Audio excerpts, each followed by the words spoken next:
Волки уже почти не сомневались в успехе охоты. Они медленно окружали старую дикую кобылу и ее молодого жеребенка, постепенно сокращая расстояние. Хищники чувствовали усталость своих жертв и были уверены, что рано или поздно те сдадутся. Однако никто из них не ожидал, что через несколько минут ситуация изменится самым неожиданным образом.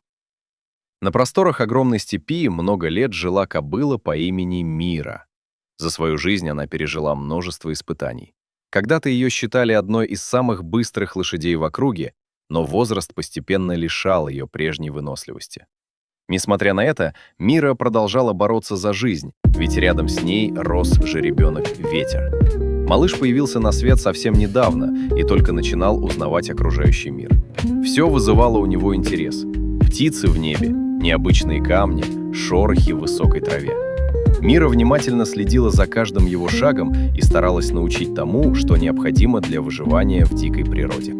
Она показывала, как искать воду, как замечать опасность и почему нельзя отходить слишком далеко от матери. Но один сезон оказался особенно тяжелым.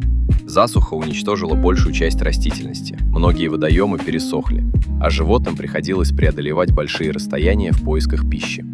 Во время очередного перехода Мира и Ветер отстали от табуна и вскоре остались совсем одни. Именно тогда ими заинтересовалась стая волков. Несколько дней хищники наблюдали за матерью и жеребенком. Они замечали, как трудно кобыле даются долгие переходы, и видели, что молодой Ветер быстро устает.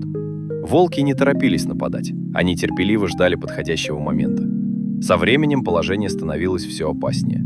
Мира все чаще замечала серые силуэты на холмах и слышала вой по ночам. Она понимала, что за ними следят, но ничего не могла изменить.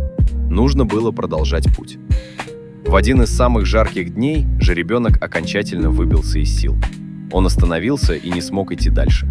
Мира тоже едва держалась на ногах. Именно этого момента и ждала стая. Волки начали выходить из укрытий один за другим. Вскоре вокруг матери и детеныша сомкнулось кольцо хищников. Кобыла сразу встала перед Ветром, закрывая его собой. Когда первый волк бросился вперед, она встретила его мощным ударом копыт. Хищник отлетел в сторону, но остальные не отступили. Они начали действовать осторожнее.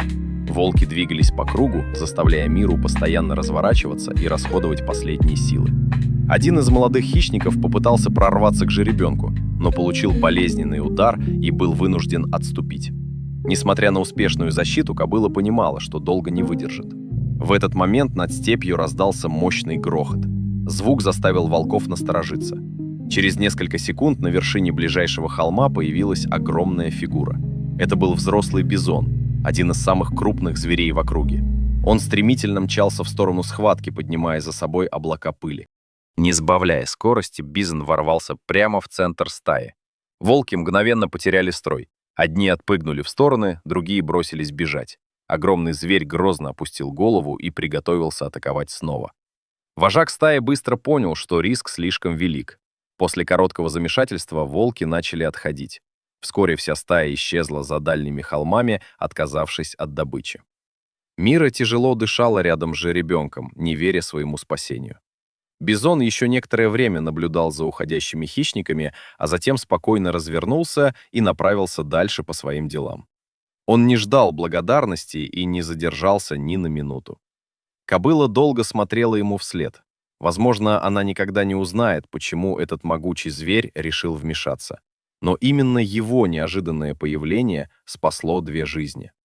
Благодаря случайному защитнику Мира и Ветер получили шанс продолжить свое путешествие по бескрайней степи.